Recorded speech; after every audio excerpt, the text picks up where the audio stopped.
बिस्मिल्लाहिर्रहमानिर्रहीम।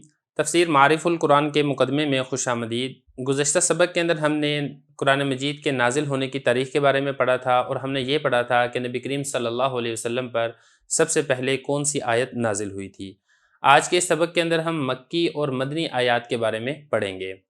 देखें, आपने कुरान मजीद की सूरतों के उन्वान में ये देखा होगा कि किसी सूरत के साथ लिखा होता है मक्की और किसी सूरत के साथ लिखा होता है मदनी। इसका क्या मतलब है? इसका सही मफ़हूम समझ लेना ये ज़रूरी है। मुफस्सिरीन की इस्तिलाह में मक्की आयत का मतलब ये है कि वो आयत जो नबी करीम सल्लल्लाहु अलैहि वसल्लम जब हिजरत करके मदीना मुनव्वरा तशरीफ़ लेकर गए थे, उससे पहले पहले जो आयत नाजिल हुई है वो मक्की आयत है। और मदनी आयत का मफ़हूम मुफस्सिरीन के नज़दीक ये है कि नबी करीम सल्लल्लाहु अलैहि वसल्लम जब हिजरत करके मदीना मुनव्वरा तशरीफ़ ले गए, उस मदीना मुनव्वरा पहुँचने के बाद जो आयत नाजिल हुई है वो मदनी आयत कहलाती है। बाद लोग मक्की आयत का मतलब ये समझते हैं कि जो मक्का शहर के अंदर नाजिल हुई, और मदनी का ये सब मतलब समझते हैं कि जो मदीना शहर के अंदर नाजिल हुई। ये मतलब दुरुस्त नहीं है, इसलिए कि कई आयात ऐसे हैं जो शहर मक्का में नाजिल नहीं हुई हैं, लेकिन चूँकि वो हिजरत से पहले पहले नाजिल हो चुकी थी इसलिए उनको मक्की कहा जाता है। चुनांचे जो आयात मिना में नाजिल हुई हैं, अराफात में नाजिल हुई हैं, या इसी तरीके से सफ़र मेराज के दौरान नाजिल हुई हैं, वो तमाम मक्की आयात कहलाती हैं। और इसी तरह जो आयतें सफ़र हिजरत के दौरान मदीना के रास्ते में नाजिल हुई हैं उनको भी मक्की कहा जाता है। अब देखा जाए तो वो तो मदीना मुनव्वरा पहुँचने से पहले पहले नाजिल हो चुकी थी। होना तो ये चाहिए था कि ये मक्की ना हो, लेकिन ऐसी आयात भी मक्की कहा जाता है। इसी तरीके से बहुत सी आयात ऐसी हैं जो शहर मदीना में नाजिल नहीं हुई हैं, मगर फिर भी वो मदनी आयात हैं। चुनांचे हिजरत के दौरान नबी करीम सल्लल्लाहु अलैहि वसल्लम को बहुत से सफ़र पेश आए हैं, जिसमें आप सल्लल्लाहु अलैहि वसल्लम मदीना मुनव्वरा से बाज़ औक़ात सैकड़ों मील दूर तशरीफ़ ले गए। उन तमाम मकामात पर नाजिल होने वाली आयात भी मदनी आयात ही कहलाती हैं। यहाँ तक कि उन आयतों को भी मदनी कहा जाता है जो फ़तह मक्का या ग़ज़वा हुदैबिया के मौके पर मक्का शहर में नाजिल हुई हैं या मक्का शहर के मुज़ाफ़ात में नाजिल हुई हैं। अब मक्का में नाजिल होने वाली आयत भी मदनी है। वजह यह है कि ये वो वाली आयत है जो नबी करीम सल्लल्लाहु अलैहि वसल्लम के हिजरत करने के बाद मदीना मुनव्वरा पहुँचने के बाद फिर ये नाजिल हुई है। चुनांचे एक कुरान मजीद की आयत है, इन्नल्लाह यअमुरुकुम अन तुअद्दुल अमानाति इला अहलिहा। ये मदनी आयत है, हालांकि ये मक्का मुकरमा में नाजिल हुई है। और इसी तरीके से बाज़ सूरतें ऐसी हैं कि वो पूरी की पूरी मक्की कहलाती हैं, और बाज़ सूरतें ऐसी हैं वो पूरी की पूरी मदनी सूरतें कहलाती हैं। जैसे सूरह मुदस्सिर, ये पूरी की पूरी मक्की सूरत है। और इसी तरीके से सूरह आले इमरान, ये पूरी की पूरी मदनी सूरत है।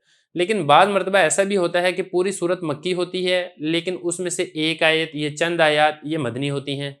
और बाज़ औक़ात ऐसा भी होता है कि पूरी की पूरी सूरत ये मदनी होती है, लेकिन उसमें से एक आयत, ये चंद आयात ये मदनी होती हैं।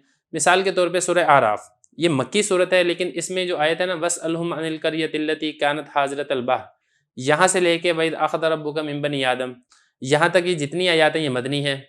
और इसी तरीके से सूरह हज, ये मदनी सूरह है, लेकिन इसकी जो 4 आयत हैं, वमा अरसलना मिन क़ब्लिका मिन रसूलिन वला नबिय्यिन इल्ला इज़ा तमन्ना, यहाँ से लेके अज़ाबु यौमिन अकीम, यहाँ तक ये जो आयत हैं ये मक्की आयत हैं। तो इससे ये वाली बात भी वाज़ेह हो जाता है कि जब हम किसी सूरत के बारे में कहते हैं ना कि ये सूरत मक्की है, या हम किसी सूरत के बारे में कहते हैं कि ये सूरत मदनी है, तो ये उसकी अक्सर आयत के एतबार से होता है। यानी अक्सर आयत अगर किसी सूरत की मक्की हैं तो हम उसको मक्की सूरत कह देते हैं, अगरचे उसमें कुछ आयत मदनी भी होती हैं। और इसी तरीके से अगर अक्सर आयत ये मदनी सूरत की हैं तो फिर हम उसको मदनी सूरत कह देते हैं, अगरचे उसके अंदर कुछ आयत ये मक्की भी होती हैं। मक्की और मदनी आयत और मक्की और मदनी सूरतों के बारे में आप तफसील से पढ़ चुके हैं। अब यहाँ पे बात ये कर लेते हैं कि पहचान का क्या तरीका है, हमें कैसे पता चलेगा कि कौन सी सूरत मक्की है और कौन सी सूरत ये मदनी है। तो देखिए, उलमाए तफसीर ने मक्की सूरतें और मक्की और मदनी सूरतें, इन दोनों को बड़ा तफसील के साथ जब इनका जायज़ा लिया तो ऐसी खुसूसियात मालूम हुई हैं जिनसे पहली नज़र में ही ये मालूम हो जाता है कि ये सूरत मक्की है या मदनी है। इन खुसूसियात में से तो बाज़ खुसूसियात तो ऐसी हैं जो कायदा कुली हैं, यानी इसके बरक्स नहीं होता है, और बाज़ इनमें से खुसूसियात ऐसी हैं जो अक्सरी हैं। जो पहली कवायद कुलिया वाली हैं वो हम पहले बात कर लेते हैं। देखिए, हर वो सूरत जिसमें लफ्ज़ कल्ला आया है, कल्ला का मतलब होता है हरगिज़ नहीं, ये मक्की सूरत है।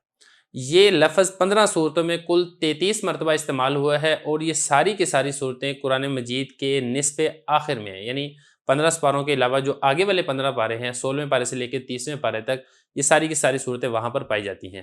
پھر اسی طریقے سے ہر وہ صورت جس کے اندر کوئی سجدے کی آیت پائی جا رہی ہے، حنفی مذہب کے مطابق جیسے کہ کل 14 آیات ہیں سجدے والی، جس صورت کے اندر بھی آیت سجدہ ہے وہ صورت مکی صورت ہے، وہ صورت مدنی صورت نہیں ہے۔ پھر اسی طریقے سے سورہ بقرہ کے علاوہ ہر وہ صورت جس میں آدم علیہ السلام اور ابلیس یعنی شیطان کا واقعہ مذکور ہے وہ مکی صورت ہے، وہ مدنی صورت نہیں ہے۔ اور پھر اسی طریقے سے ہر وہ صورت جس میں جہاد کی اجازت دی گئی ہے یا جہاد کے احکام ذکر کیے گئے ہیں وہ مدنی صورت ہے۔ اور اسی طریقے سے ہر وہ صورت جس میں منافقین کا ذکر ہے وہ مدنی صورت ہے۔ تو بہرحال یہ تو تھے قواعد کلیہ جن سے آپ کو پتہ چل جائے گا کہ کون سی صورت مکی ہے اور کون سی صورت یہ مدنی ہے۔ اب بات کر لیتے ہیں کچھ ایسے قواعد کے بارے میں جو اکثر ہی ہیں، کلی نہیں ہیں، کبھی کبھی ان کے خلاف بھی ہو جاتا ہے لیکن اکثر و بیشتر ایسے ہی ہوتا ہے۔ دیکھیے جو مکی صورتیں ہیں اس میں اللہ تعالیٰ نے جو لوگوں کو مخاطب کیا ہے، مخاطب کرنے کا جو اسلوب ہے وہ یا ایھا الناس، اس طریقے سے اللہ تعالیٰ نے لوگوں کو مخاطب کیا، اے لوگوں۔ اور جو مدنی صورتیں ہیں اس میں اللہ تعالیٰ نے جو لوگوں کو مخاطب کیا ہے وہ یا ایھا الذین آمنوا، اے ایمان والوں، اس لفظ سے اللہ تعالیٰ نے لوگوں کو مخاطب کیا ہے۔ پھر اسی طریقے سے جو مکی آیات ہیں یا مکی صورتیں ہیں وہ عموماً چھوٹی چھوٹی آیات ہیں، چھوٹی چھوٹی صورتیں ہیں، جبکہ اس کے برعکس جو مدنی صورتیں یا مدنی آیات ہیں وہ ذرا طویل اور لمبی آیات اور لمبی صورتیں ہیں۔ پھر اسی طریقے سے جو مکی صورتیں ہیں اس میں زیادہ تر جو احکام ذکر کیے گئے ہیں، مسائل ذکر کیے گئے وہ توحید ہے، رسالت ہے، آخرت کا اس بات ہے، حشر نشر کی منظر کشی کی گئی ہے، نبی کریم صلی اللہ علیہ وسلم کو صبر کی تلقین کی گئی ہے، پچھلی امتوں کے واقعات یہ ذکر کیے گئے ہیں۔ اس کے علاوہ جو احکام اور قوانین ہیں وہ کم بیان ہوئے ہیں، جبکہ اس کے برعکس جو مدنی صورتیں ہیں اس میں خاندانی اور تمدنی قوانین بیان ہوئے ہیں، جہاد و قتال کے احکام ذکر کیے گئے ہیں، حدود اور فرائض اس کے احکام یہ ذکر کیے گئے ہیں۔ اور اسی طریقے سے اگر آپ نے پہچان کرنی ہو مکی اور مدنی صورتوں کے بارے میں تو آپ یہ دیکھیں کہ مکی صورتوں میں زیادہ تر جو اللہ تعالیٰ مخاطب کر رہے ہیں، جو فریق مخالف ہے وہ بت پرست ہیں، مشرکین ہیں۔ اور مدنی صورتوں میں اللہ تعالیٰ جن مخالفین کے ساتھ ہم کلام ہو رہے ہیں وہ عام طور پر اہل کتاب اور منافقین ہیں۔ پھر اسی طریقے سے پہچان کا ایک طریقہ یہ بھی ہے کہ مکی صورتوں کا جو اسلوب ہے وہ بہت پرشکوہ ہے، اس میں استعارات ہیں، اس میں تشبیہات ہیں، اس میں تمثیلیں ہیں اور ذخیرہ الفاظ اس میں بہت زیادہ وسیع ہے، جبکہ اس کے برعکس جو مدنی صورتیں ہیں اس کا انداز وہ سادہ ہے، وہ سادہ سے انداز کے اندر اس کو ذکر کیا گیا ہے۔ دیکھیں یہ جو فرق ہے مکی اور مدنی صورتوں میں اسلوب کے اندر، بیان کرنے کے اندر، یہ اصل میں حالات کی وجہ سے، ماحول کی وجہ سے، مخاطبین کے اختلاف کی وجہ سے پیدا ہوا ہے۔ مکی زندگی کے اندر چونکہ مسلمانوں کا جو واسطہ تھا وہ عرب کے بت پرست اور مشرکین کے ساتھ تھا، اس وقت کوئی اسلامی ریاست وجود کے اندر نہیں آئی تھی، اس لیے اس میں جو زیادہ تر مکی صورتیں ہیں ان میں زیادہ تر جو زور دیا گیا ہے وہ عقائد کی درستگی پر زور دیا گیا ہے، اخلاق کی اصلاح پر زور دیا گیا ہے، بت پرستوں کی جو باطل دلیلیں تھیں ان کی تردید کی گئی ہے، اور قرآن مجید کی شان اعجاز اس کو بیان کیا گیا ہے۔ لیکن اس کے برعکس مدینہ منورہ میں چونکہ ایک اسلامی ریاست وجود میں آ چکی تھی، لوگ جوگ در جوگ اسلام کے سائے تلے آ رہے تھے، علمی سطح پر بت پرستی کا ابطال ہو چکا تھا مدینہ منورہ میں، اور تمام تر نظریاتی مقابلہ اس وقت مسلمانوں کا اہل کتاب کے ساتھ تھا، اس لیے یہاں پر احکام و قوانین کو زیادہ بیان کیا گیا ہے، حدود اور فرائض کی تعلیم دی گئی ہے، اور اہل کتاب کی تردید کے اوپر زیادہ تر توجہ دی گئی ہے۔ اسی لیے اللہ تعالیٰ نے اسی کے مناسب جو اسلوب ہے، جو کہ نسبتاً زیادہ سادہ اسلوب ہے، اسی کو اللہ تعالیٰ نے اختیار کیا ہے۔ تو بہرحال یہ مکی اور مدنی صورتوں کا تھوڑا سا تعارف ہے، اور مکی اور مدنی صورتوں کی پہچان کرنے کا تھوڑا سا طریقہ ہم نے آج کے سبق کے اندر سمجھا ہے۔ اگلے سبق میں ہم انشاءاللہ قرآن مجید کے تدریجی نزول کے بارے میں پڑھیں گے۔